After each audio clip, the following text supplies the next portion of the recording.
आप सभी मेरे साथ निकाल सकते हैं दूसरा इतिहास 12 अध्याय उसका 7 वचन। Second Chronicle chapter 12 versus 7। जब यहोवा ने देखा कि वो दीन हुए हैं, तब यहोवा का यह वचन शमाया के पास पहुंचा, वे दीन हो गए हैं, मैं उनको नष्ट ना करूंगा, मैं उनका कुछ बचाव करूंगा और मेरी जलजलाहट शीशक के द्वारा यरूशलेम पर ना भड़केगी। आइए हम प्रार्थना करें। मेरे पिता, इस वचन के जरिए प्रभु जो आप सिखाना चाहते हैं वो सीखने के लिए राजा आप मेरे मन को तैयार करें और होने दे प्रभु, जब ये वचन तमाम लोगों के अंदर प्रभु, तमाम सुनने वालों के अंदर प्रभु और मेरे अंदर प्रभु तेरी आत्मा उंडेलती है पिता, तो मैं इससे तृप्त हो जाऊं प्रभु, मेरा मन कायल हो जाए प्रभु, और जो बात आप मुझे सिखाना चाहते हैं पिता उस बात को मैं गहराई से सीखने पाऊं। यीशु मसीह के नाम में मांगते हैं, आमीन। हम इस वचन में बात कर रहे हैं एक भविष्यवाणी की,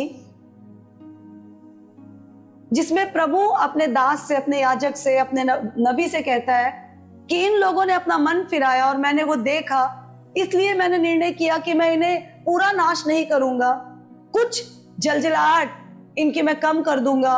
और इसके बाद प्रभु एक कम्युनिटी को, प्रभु एक समुदाय को बहुतायत से आशीष देता है। ये वचन जो दूसरा इतिहास 12 अध्याय उसका 7 वचन मुझे और आपको सिखाता है, इस पे जब हम चर्चा करेंगे तो आपको पता चलेगा कि प्रभु का दिल और प्रभु की योजना वास्तव में मेरे लिए क्या है। कहे मैं प्रभु की योजना जानना चाहता हूं, कहे मैं प्रभु की योजना जानना चाहता हूं, मैं प्रभु के दिल को सुनना चाहता हूं। कलीसिया, आप इस वचन के जरिए प्रभु के दिल को पूरी तरह जान सकते हैं। ये वचन दूसरी एक और बात मुझे और आपको सिखाएगा कि कैसे घमंड, गुरूर, अपनी मर्जी चलाना हमारे जिंदगी को पूरी तरह डुबा सकता है। और ये वचन ये भी सिखाएगा कि लेकिन जब हम नम्र हो जाते हैं तो कैसे हम फिर से जहां से कटे, जहां से तितर बुतर हुए, वहीं प्रभु हमें कैसे फिर से जोड़ देता है।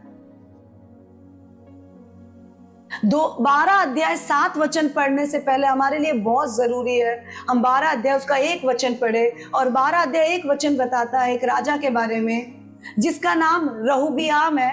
और रहोबियाम को जब प्रभु ने स्थिर किया तब वो परमेश्वर से पलट गया, वो परमेश्वर से फिर गया। रहोबियाम सुलेमान का बेटा है और रहोबियाम दाऊद का पोता है।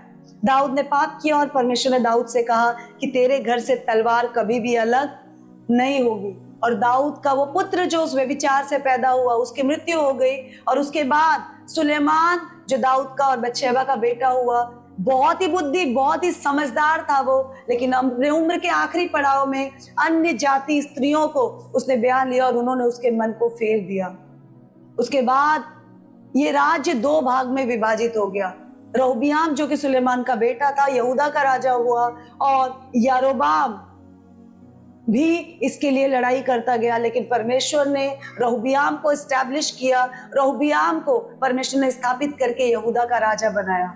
और बाइबल बताती है, यहां से हमारी स्टोरी शुरू होती है, जब रहोबियाम राजा बन गया, एस्टैब्लिश हो गया, तो जो सबसे पहले रहोबियाम ने काम था वो ये था कि वो परमेश्वर की दया को, परमेश्वर ने जो उसके पूर्वजों के जीवन में किया उस काम को, परमेश्वर ने दाऊद पे जो करुणा दिखाई उस करुणा को, परमेश्वर ने उसके पिता सुलेमान को जो कीर्ति, जो नाम दिया, उन सब को रहोबियाम पूरी तरह से भूल गया। और जब वो भूल गया तब परमेश्वर ने विरोधी राजाओं को इसके विरोध में किया। और जो शीशक राजा है उसने प्लान किया कि वो इन पे अटैक करेगा, चढ़ाई करेगा, और उनकी चढ़ाई से बचना रहोबियाम के लिए पॉसिबल नहीं था।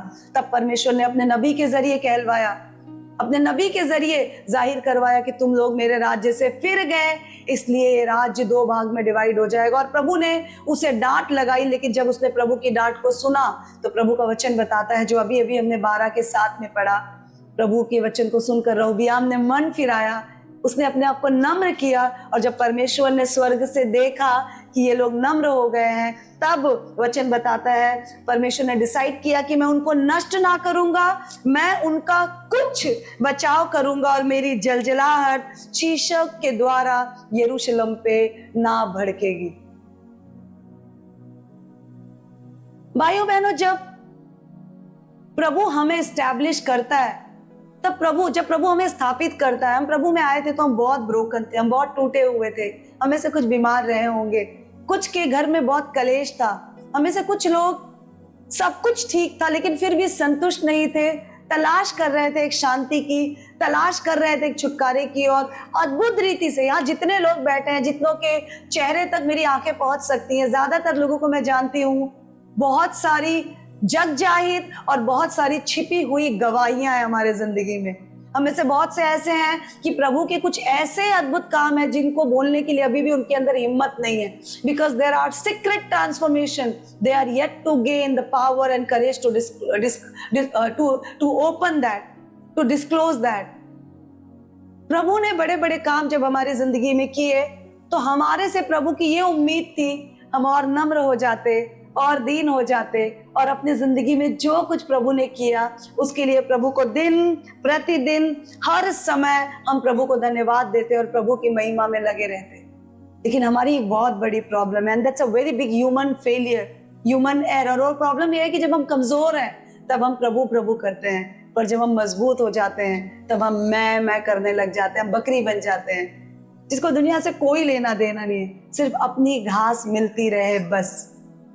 ऐसा ही किया रहोबियाम ने, जब प्रभु ने उसे स्थापित किया, यहूदा का राजा बनाया, परमेश्वर ने उसे राजा बनाया, सब कुछ सेटल था, तब रहोबियाम ने परमेश्वर को छोड़ दिया। और जब रहोबियाम ने परमेश्वर को छोड़ दिया तब परमेश्वर की वार्निंग उसकी ओर आई, और वो वार्निंग के रूप में शीशक आया बहुत दल बल लेकर इनके ऊपर चढ़ाई करने के लिए।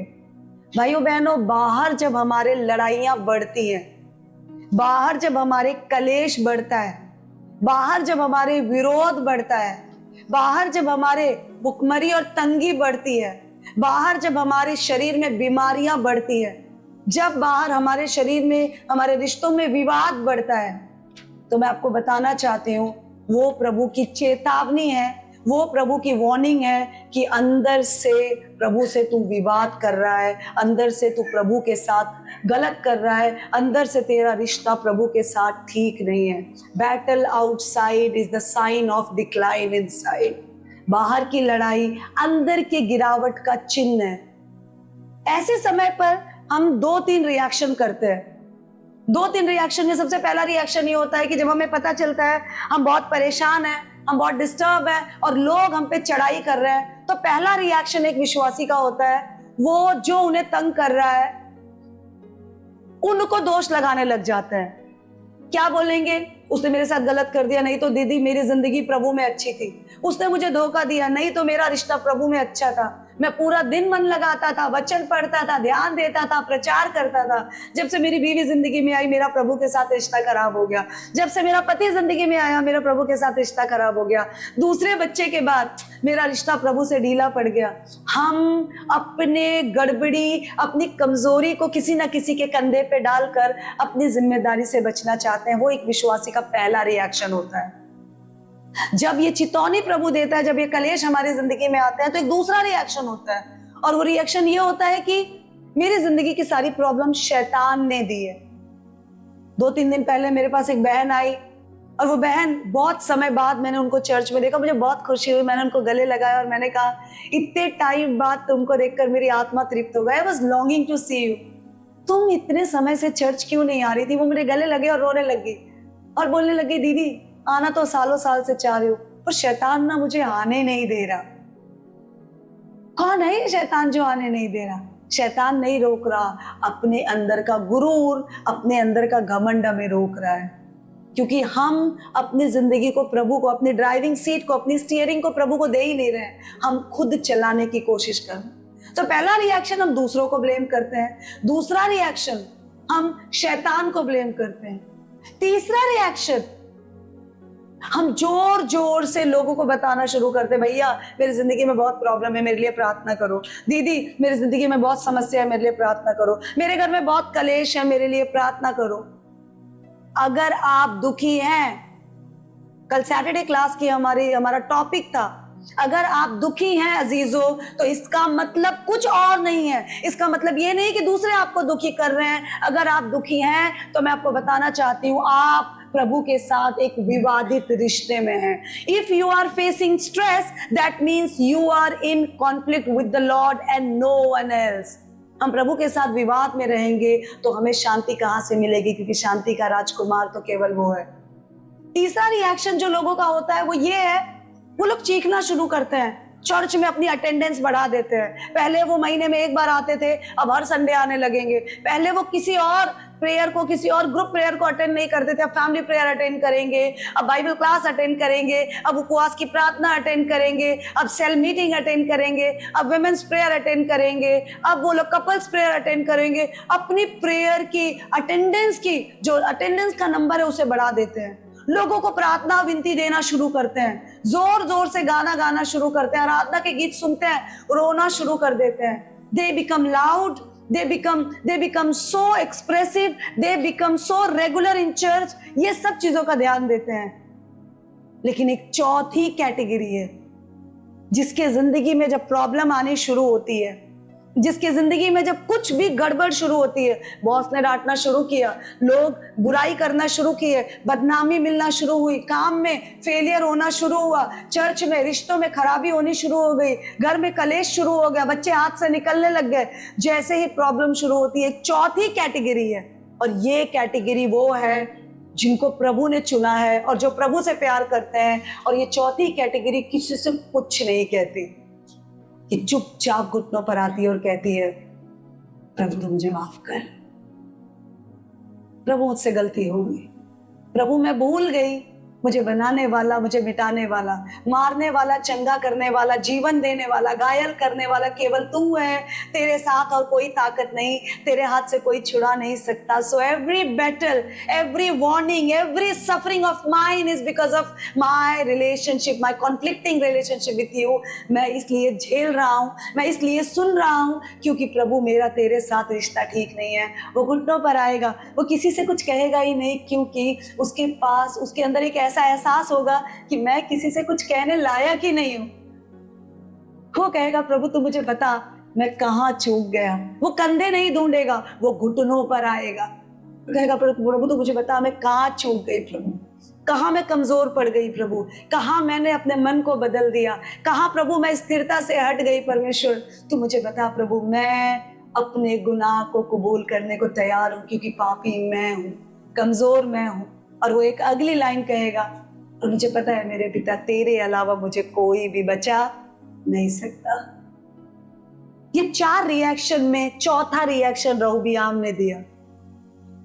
रहोबियाम ने जब सुना कि शीशक उस पर आक्रमण करने वाला है, हालात खराब है, और जब उसके कान में ये प्रभु की बात पड़ी तो उसने अपने आप को नम्र किया, दीन किया, और उसने जांचा कि प्रभु मुझसे गलती हो गई, प्रभु मैं तेरे पीछे चलने को तैयार हूं। रहोबियाम ने क्या क्या सोचा होगा। मेरा दादा दाऊद भी बदल गया था, लेकिन जब उसने अपना मन फिराया तो उसने प्रभु की दया को देखा। मेरे पिता सुलेमान को भी प्रभु ने ऐसी बुद्धि दी कि पूरी दुनिया उनकी बुद्धि की तारीफ करती थी। प्रभु मैं उस पिता का बेटा होके कैसे बदल गया, प्रभु मैं तेरे कामों को कैसे भूल गया, प्रभु तू मुझे माफ कर। और जब रहोबियाम ने माफी मांगी तब बाइबल बताती है यहोवा ने देखा। गॉड डिडंट हियर, प्रभु ने सुना नहीं, प्रभु ने देखा। अजीजों, जब प्रभु हमें चेतावनी देता है, वार्निंग देता है, तो हमें से बहुत सारे लोग ऊंची ऊंची आवाज में प्रार्थनाएं करते हैं। मैंने अभी अभी कहा, ऊंची ऊंची बातें करते हैं, ऊंचे ऊंचे वायदे करते हैं, ऊंचे ऊंचे गीत गाते हैं। कुछ प्रभु सुनता नहीं है, क्योंकि अंदर कुछ बदलता नहीं है।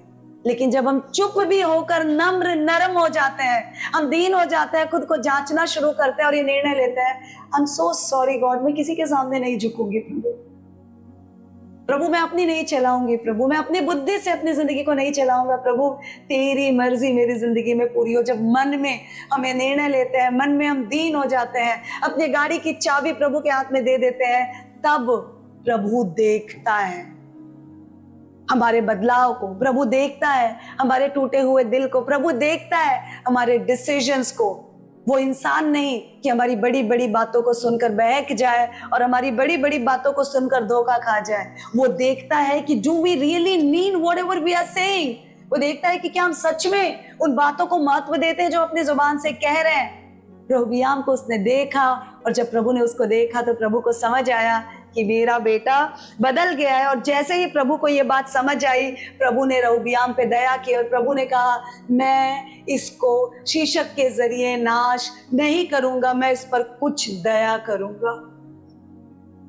अजीजों, एक बहुत इंपॉर्टेंट बात है कि प्रभु ने कुछ दया करने की सोची, कुछ दया, क्योंकि प्रभु को पता था बहुत सारी दया को संभालने की ताकत इसके अंदर नहीं है। प्रभु को अच्छे से पता था इकट्ठा प्रभु छुटकारा दे तो शायद ये उसकी कीमत को बहुत अच्छे से समझ नहीं पाएगा, क्योंकि प्रभु की इस आत्मा के कंट्रोल के बिना मिली हुई हर एक ताकत, मिली हुई हर एक ब्लेसिंग की कई बार हम कद्र नहीं करते, और मेरे और प्रभु के बीच मेरी आशीषें ही आ जाती है। प्रभु मेरी शादी नहीं हो रही है, प्रभु लोग बहुत परेशान है, प्रभु ताने देते हैं। प्रभु ने एक बहुत अच्छा सर झुकाकर इबादत करने वाला जीवन साथी दिया, हम प्रभु को छोड़कर जीवन साथी को खुश करने में लग जाते हैं। प्रभु मेरे पास बच्चा नहीं है, प्रभु मुझे लोग बांझ कहते हैं। प्रभु ने कोप को हरा भरा किया, एक बच्चा दिया। अब प्रार्थना में क्यों नहीं आती? क्योंकि बच्चा आने नहीं देता। प्रभु के और मेरे बीच वो आशीष आ जाती है। प्रभु मुझे नौकरी चाहिए, प्रभु मैं अपने घर को कैसे चलाऊं? प्रभु ने बहुत अच्छी नौकरी का इंतजाम किया। भाई प्रार्थना में क्यों कम हो गए? दीदी क्या करूं, नौकरी के बाद मुझे टाइम ही नहीं मिलता। जो आशीष मुझे मिली वो आशीष मेरे और प्रभु के बीच बहुत बड़ा रोड़ा बन गई। इसलिए प्रभु ने रोबियाम को कुछ छुटकारा दिया, पूरा छुटकारा नहीं दिया, क्योंकि प्रभु जानता था इकट्ठा जब मिले तो हम संभाल नहीं पाएंगे। जब हमारी जिंदगी में ये समस्या शुरू होती है तो मैं आपको बताना चाहती हूँ, वो किसी और की गलती नहीं, वो प्रभु की चेतावनी है, प्रभु की वार्निंग है। कभी अपने दास दासी के जरिए, कभी डायरेक्टली अपने वचनों के जरिए, कभी सपनों के जरिए, परिस्थितियों के जरिए, दर्शन के जरिए, प्रभु किसी न किसी तरीके से, कभी कभी प्रेरणा के जरिए प्रभु हमसे और आपसे बात करता ही करता है। हम बर्बाद हो जाते हैं, हम तबाह हो जाते हैं, हम प्रभु के लिए नाम का ठोकर का कारण बन जाते हैं, क्योंकि हम इन चितौनियों पे कान नहीं लगाते, और लगाते भी हैं तो गलत रवैये से लगाते हैं। या तो दूसरों का दोष ढूंढते हैं, या हम जो आवाज से चीखते हैं, नहीं है तो हम ऊंची ऊंची बातें करते हैं, लेकिन हम लोग पलट कर प्रभु की ओर नहीं आते। लेकिन जो नम्र होता है प्रभु उसकी ओर देखता है, और उसका जीता जागता उदाहरण है दाऊद की जिंदगी। दाऊद ने पाप किया, दाऊद ने व्यभिचार किया, लेकिन जब दाऊद को ये बात नातान नबी के जरिए अजीजों पता चली कि वो व्यभिचार था, वो प्रभु की नजर टकटकी लगाए दाऊद के कामों को देख रही थी, तब दाऊद ने अपने कपड़े फाड़े और दाऊद ने अपने आप को राख लपेट कर, एक तरह से दाऊद ने टाट ओढ़ कर प्रभु के सामने अपने आप को रख दिया, नम्र दीन कर दिया। खाना पीना छोड़कर, चीख चिल्लाना छोड़कर, ऊंची ऊंची आवाज करना छोड़कर, बड़ी बड़े मन्नतें मांगना छोड़कर दाऊद ने प्रभु के सामने अपने आप को दीन कर दिया। और दाऊद ने एक बात प्रभु से कही होगी उन 3 दिनों, जो भजन संहिता 51 कहती है, ओ प्रभु मेरे पाप मेरे सामने है प्रभु, और वो बहुत है प्रभु। ओ प्रभु तू मुझे इससे छुटकारा दे। प्रभु मैं घिन फील करता हूँ प्रभु, तू हिम की नाई प्रभु, तू मुझे धो कर प्रभु, मुझे बर्फ की नाई प्रभु तू सफेद कर। तू ना छुड़ाए तो कौन छुड़ाएगा प्रभु। ओ प्रभु मेरे पाप मेरी नजरों के सामने। जब दाऊद ने पश्चाताप किया तब परमेश्वर ने उस पर दया की। पतरस ने पश्चाताप किया, पतरस दीन हुआ। पतरस ने कहा कि आग के पास उस स्त्री ने कहा ये भी उस यीशु के साथ था। नहीं नहीं नहीं, मैं उसको नहीं जानता। अरे तू उन चेलों में से एक नहीं? नहीं नहीं नहीं, मैं उसको नहीं जानता। तू भी तो उनके साथ घूमता था। अरे मैंने कभी उसको देखा ही नहीं। मुर्गे ने बांग दी। पतरस को ये वार्निंग मिली कि तूने जिस प्रभु को, जिसके साथ मरने जीने की कसमें खाई, बड़े बड़े वायदे किए, पतरस तो उस प्रभु को बोल गया।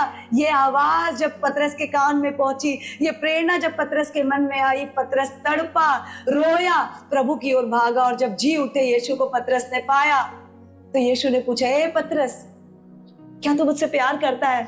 मेरे मसीह जिंदगी की सबसे टचिंग लाइन में से एक लाइन ये है, सबसे स्पर्श करने वाली, हिला देने वाली पंक्तियों में एक पंक्तियां ये है। यीशु ने पूछा, पतरस तू मुझसे प्यार करता है? पतरस ने बोला, हाँ प्रभु मैं तुझसे प्यार करता हूँ, तू मेरी भेड़ों को चरा। पतरस क्या तू मुझसे प्यार करता है? हाँ प्रभु तू जानता है मैं तुझसे प्यार करता हूँ, एक काम कर मेरे भेड़ों की रखवाली कर। पतरस क्या तू मुझसे प्यार करता है? मुझे पक्का यकीन है ये तीसरी बात सुनकर पतरस का दिल टूट गया होगा। उसके हाथ पैर कांप उठे होंगे, उसके रोंगटे खड़े हो गए होंगे और वो तड़प कर बोला होगा, प्रभु मान लिया मुझसे गलती हो गई, मैं जानता हूं मैं पापी हूं, मैंने पता है इनकार किया तेरा 3 लोगों के सामने, मैं डर गया उस रात प्रभु, पर मैं सच में तुझसे बहुत प्यार करता हूं और तू जानता है मैं तुझसे प्यार करता हूं। प्रभु ने कहा, ये पतरस तू पत्थर है, मैं तुझ पर अपनी कलीसिया बनाऊंगा, अधोलोक के फाटक तुझ पर कभी भी प्रबल ना होंगे। ये पश्चाताप दूसरों को देखने के बजाय जहां जहां चूके 3 बार इनकार किया तो 3 बार प्रॉपर इकरार किया, टूट कर इकरार किया, ये पश्चाताप प्रभु मुझसे और आपसे चाहता है। तब प्रभु ने देखा, रेहूबोआम ने पश्चाताप किया। जब प्रभु ने देखा तब परमेश्वर का वचन बताता है, प्रभु ने कहा, I will not destroy them, मैं इन्हें नाश नहीं करूंगा क्योंकि इन्होंने अपने मन को मेरी ओर बदल लिया है। उड़ाऊ पुत्र, हाँ, उड़ाऊ पुत्र की कहानी इमेजिन करो, उस सदी में पहुंच जाओ तो लगता है पिता से लड़कर बेटा घर से भाग गया, और जब बेटा भाग गया पैसे लेकर कंगाल हो गया, और जब सूअरों का खाना वो खा रहा था, उसने पिता से तो मुलाकात बाद में की, उसके ज़हन में तब से प्रैक्टिस चल रही थी, मैं अपने पापा के पास जाऊंगा और मैं अपने पापा से कहूंगा, ओ पिता मैंने तेरे विरुद्ध और स्वर्ग के विरुद्ध पाप किया। और ये प्रैक्टिस करते हुए वो कितनी बार अपने घुटनों पे आकर रोया होगा, मैं कैसे कह पाऊंगा, मैं कैसे बोलूंगा प्रभु कि मैंने कितना गलत किया, मैं ये बात कहने के लायक भी नहीं हूं अपने पिता को, मैं तो इतना गिरा हुआ हूं। मेरा पिता सुनेगा, मेरा पिता प्यार करेगा, वो तो दूसरी बात है, मैं कैसे कहूंगा, मेरे पास वो हिम्मत कहां से आएगी कि मैं अपने पिता को फेस करूं। और जब वो ये सब सोच रहा था तब वो पिता वहां उसका इंतजार कर रहा था। स्वर्गीय पिता हर समय मेरा और आपका इंतजार कर रहा है अजीजों, और स्वर्गीय पिता हर समय मेरे और आपके इस टूटने का इंतजार कर रहा है, क्योंकि घमंड और परमेश्वर, मैं और परमेश्वर एक साथ नहीं रह सकते। और जब रेहूबोआम ने अपने मन को फिरा तब परमेश्वर ने उसकी ओर देखा और नाश करने की योजना, बर्बाद करने की योजना को प्रभु ने बदल दिया। और रेहूबोआम मुझे और आपको बोल रहा है, मेरे बच्चों तुम 2026 में जी रहे हो, याद रखना आसपास बहुत चेतावनी है, बाहर बहुत गर्मी है, हालात खराब है, बीमारियों ने घेर रखा है, बहुत तंगी है ना, ठीक नहीं चल रहा ना सब कुछ। मैं तुम्हें बताना चाह रहा हूं, संसार को पाप बढ़ गया इसलिए प्रभु नाश करने पर है, लेकिन तुम अपने मन को फिराओ। मैंने अपने मन को फिराया, और जब मैंने अपने मन को फिराया तो वही प्रभु जिसने मुझे नाश करने की ठानी, उसी प्रभु ने कहा, मैं अपने बेटे को और इस राज्य को नाश नहीं करूंगा। I will not destroy them, मैं उन्हें कुछ बचाऊंगा, कुछ राहत दूंगा, क्योंकि इकट्ठा राहत दूंगा तो वो फिर जाएंगे, वो मेरी ताकत को और इस ब्लेसिंग को समझ नहीं पाएंगे। इसलिए आज की सुबह जब हम इस वचन को सुन रहे हैं तो मुझे और आपको ये जानना बहुत जरूरी है कि प्रभु माफ करता है तो भी उसके कुछ परिणाम कई बार प्रभु भुगतने के लिए हमें छोड़ देता है, ताकि हम याद रखें हम कैसे गिरे थे। प्रभु माफ करता है पर कई बार कुछ सिचुएशन को प्रभु हमें फेस करने देता है ताकि हम हल्के में ना ले, प्रभु का फायदा ना उठाए कि बार बार हम उन्हीं हरकतों को करें। ये धक्का हमें याद दिलाता है कि आने वाला धक्का इससे भी मजबूत होगा। रेहूबोआम की जिंदगी मुझे और आपको बताती है कि परमेश्वर के बिना हमारी जिंदगी एकदम बेकार है, किसी काम की नहीं। और रेहूबोआम की जिंदगी मुझे और आपको बताती है कि उसकी उपस्थिति, उसका साया मेरे और आपके लिए कितना जरूरी है। अगर आप समाज को खुश करने के लिए जी रहे हैं, किसी जात को खुश करने के लिए जी रहे हैं, अगर आप और मैं किसी इंसान को खुश करने के लिए जी रहे हैं, जिसको आप खुश करने के लिए प्रभु से विवाद कर रहे हैं, उसको आप कभी खुश नहीं कर पाएंगे। Because there is no peace without his covering. उसकी उपस्थिति के बिना कोई शांति, उसकी उपस्थिति के बिना कोई संपूर्णता, उसकी उपस्थिति के बिना कोई भी उत्सव हमारी जिंदगी में हो ही नहीं सकता, क्योंकि आनंद का दाता परमेश्वर है। इसलिए कलीसिया जब आज की सुबह हम इस वचन को सुनते हैं तो हमें समझना बहुत जरूरी है, बिना बदलाव के, बिना समर्पण के, बिना दीनता के रिस्टोरेशन, पुनर्स्थापित होना, बिना बदलाव के आशीषों को पाना इम्पॉसिबल है। हम टनटनाता हुआ पीतल और झंझनाती हुई झांझ रह जाएंगे। लोग हमारी आवाज से नाचेंगे गाएंगे पर हमारी खुद की जिंदगी खोखली हो जाएगी। इसलिए रेहूबोआम आज की सुबह मुझे और आपको कुछ बहुत इंपॉर्टेंट शिक्षाएं देता है, जिसमें सबसे पहला पॉइंट और सबसे पहली शिक्षा है वो ये है कि परमेश्वर के बिना पाया हुआ ओहदा हमें और रिस्क में डाल देता है। Power without God is very dangerous. आप आराधक बनना चाहते होंगे, आप पास्टर बनना चाहते होंगे, आप प्रधानमंत्री बनना चाहते होंगे, आप कहीं के सीईओ बनना चाहते होंगे, आप बड़ी बड़ी डिग्री हासिल करना चाहते होंगे। I want to tell you church, मैं आपको बहुत ही कॉन्फिडेंस के साथ इस बात को कहना चाहती हूँ कि कोई भी ओहदा, कोई भी ताकत, कोई भी पावर आपको मिल जाए और उस पावर को सही से इस्तेमाल करने के लिए अगर प्रभु का आत्मा, प्रभु आपके साथ नहीं है, तो वो आपके लिए सूल और जहर बन जाएगा। आप उसको उसी में लपट कर हम मर जाएंगे और हम कहीं के नहीं रह जाएंगे। इसीलिए पौलुस अपनी पत्री में तीमुथियुस से कहता है, जल्दी से किसी पे हाथ मत रखना। इसका मतलब है जल्दी से किसी को अधिकार मत देना। लोग अधिकारों की भूख में रहते हैं, लेकिन लोग आत्मा की अधीनता में रहना भूल जाते हैं। रहोबियाम जैसे ही पावर पाया वो बहक गया, और आज रहोबियाम सालों साल बाद यहाँ मेरे और आपके सामने आकर कह रहा है, मैं बहक गया, तुम मत बहकना। याद रखना, परमेश्वर के बिना किसी पावर के कोई मायने हमारी जिंदगी में नहीं है। So the first lesson, first teaching is power without God is dangerous. परमेश्वर के बिना मिला हुआ कोई भी ओहदा, कोई भी अधिकार हमारे लिए बहुत रिस्की है। दूसरा और important, second and very important lesson जो हमें यह देता है कि हर प्रकार का घमंड हमें परमेश्वर के विरोध में खड़ा कर देता है। आप बोलेंगे मैं घमंडी नहीं हूं। एक दिन मैंने घमंड पे सेशन लिया था, और घमंडी की पहचान क्या है? घमंडी की पहचान ये है कि घमंडी कहता है मैंने घमंड किया ही नहीं। तो ये सुनते ही अगर आपके मन में आया मैंने घमंड नहीं किया, I am really sorry, you are the one. हम ही है वो। घमंड हमें परमेश्वर से दूर कर देता है। कैसे चेक करें हम घमंडी है कि नहीं? Very simple check. अगर आप कुछ भी फैसला लेते टाइम सोचते हैं मुझे जो सही लग रहा है वही लूंगा, क्या प्रभु को सही लग रहा है? ये फीलिंग खत्म हो गई। You are that one. हम है वो घमंडी। हम प्रभु की जगह, प्रभु को धक्का देकर हम उस कुर्सी पे खुद को बिठा देते हैं। So if you are the decision maker of your life, you are that pride man. अगर आप और मैं अपनी जिंदगी का फैसला खुद लेकर चल रहे हैं तो वो घमंडी हम है, और घमंड हमें प्रभु से दूर कर देती है। दूसरा लेसन, रहोबियाम जो तीसरी बात कलीसिया मुझे और आपको सिखाना चाह रहा है वो ये है, हर बर्बादी से पहले प्रभु की चितौनी आती है, प्रभु की चेतावनी आती है। कि थोड़ा सा दर्द, अभी सुबह भाई गवाही दे रहे थे, उनकी पत्नी को घुटने में दर्द था, उनकी पत्नी को घुटने में दर्द था। तो उन्होंने प्रभु के दास से प्रार्थना किया। प्रभु ने उन्हें, प्रभु के दास ने प्रभु में होकर उन्हें बताया तुम इस तरीके से प्रार्थना करो। ये छोटा सा दर्द, ये थोड़ा सा झटका, ये थोड़ा सा कलेश, ये थोड़ी सी तंगी, ये मौसम का, ये आर्थिक पॉलिसीज का, इकोनॉमिक पॉलिसी का इफेक्ट नहीं है। ये परमेश्वर की वार्निंग है कि मेरा साया तुम पर से हट रहा है, तुम मेरी उपस्थिति से दूर जा रहे हो। बर्बादी से पहले प्रभु चेतावनी देता है, उसकी चेतावनियों को नजरअंदाज ना करें, क्योंकि इसके बाद के हालातों को हम कंट्रोल नहीं कर पाएंगे। चौथी बात जो रहोबियाम मुझे और आपको सिखाता है वो ये है कि अंदर का बदलाव बाहर के दिखावे से ज्यादा जरूरी है, क्योंकि प्रभु वही देखता है। आप बड़ी बड़ी बातें करते होंगे पर आपके कदम प्रभु के विरोध में जा रहे हैं। God has nothing to do with it.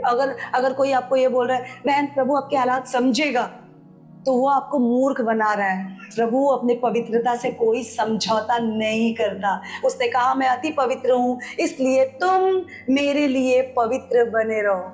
बाहर का बदलाव, बाहर का दिखावा परमेश्वर को खुश नहीं कर सकता। और अगली बात जो रहोबियाम मुझे और आपको सिखाता है वो ये है, God's grace and mercy is available if you are ready to repent.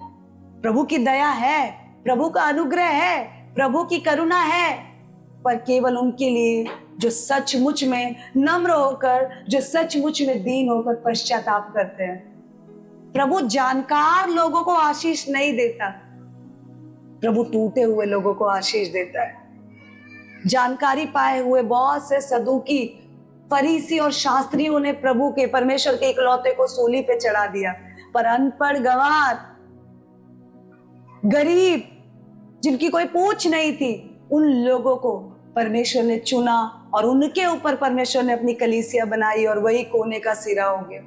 इसलिए कलीसिया, आज जब इस वचन को हम सुन रहे हैं तो हमको एक बात समझना बहुत जरूरी है।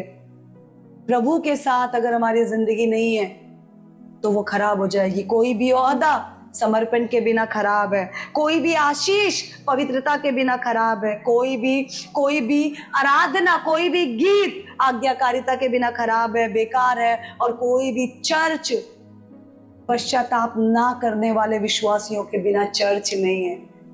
सो B a humble believer, be a believer who knows how to repent। एक ऐसे विश्वासी बने जो इस बात को जानते हो कि पश्चाताप का असली मकसद क्या है। समाज को खुश करेंगे, समाज आपसे रूठेगा। जीवन साथी को खुश करेंगे, जीवन साथी आपसे छूटेगा। दुनिया में कोई भी रिश्ता आप प्रभु से ऊपर रखेंगे, आई एम रियली सॉरी, वो आपको डसेगा आज नहीं है तो कल।